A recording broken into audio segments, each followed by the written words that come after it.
He did everything he could to ruin our family. All for greed. Money was his god. Didn't care about anyone. And try and hurt people.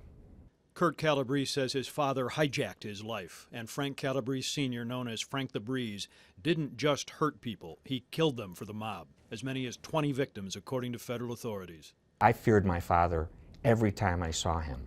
I shook.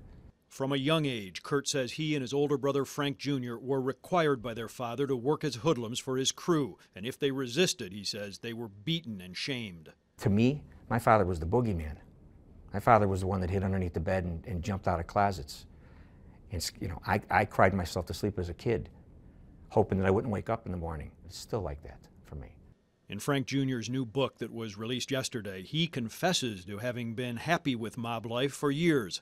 Kurt Calabrese, now 49, says he never was. The story that's not in there is how my father treated me and how my father was with me and how my father beat me and my father.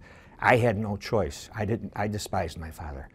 My brother welcomed his life. You know, my father called me sad sack, which you're aware of.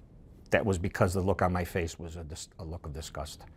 And I always had that look on my face because I was disgusted. And I still have it on my face when I even think about it or talk about it. In 1995, his outfit father and brother were convicted in a federal racketeering case. Kurt says he pleaded guilty to a tax violation in that case, only to lighten his father's sentence. You know, he told me, if you don't take this plea, I'm going to die in prison.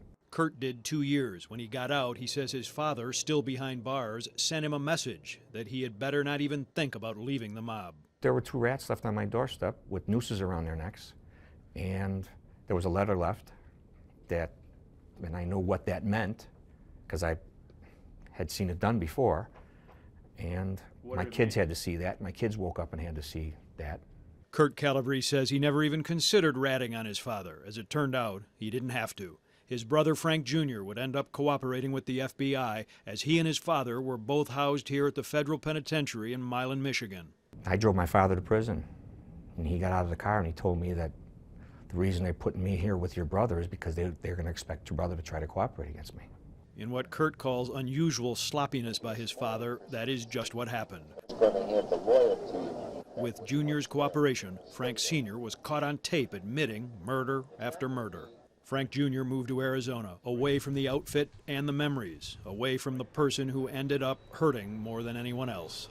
Kurt, definitely. My brother didn't do nothing to him. My brother went to jail for him. My brother shouldn't even went to jail. And after my brother did it, my father still deceived him. So he did things like put a fake bomb on his steps.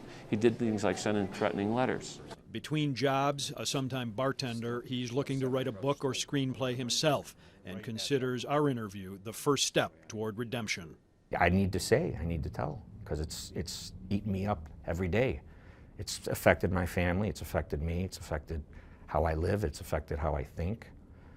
And, you know, I lived what I lived, and I'm not happy about it. And I'm trying to make sure that my kids, I couldn't even imagine putting my kids in a situation that I was put in.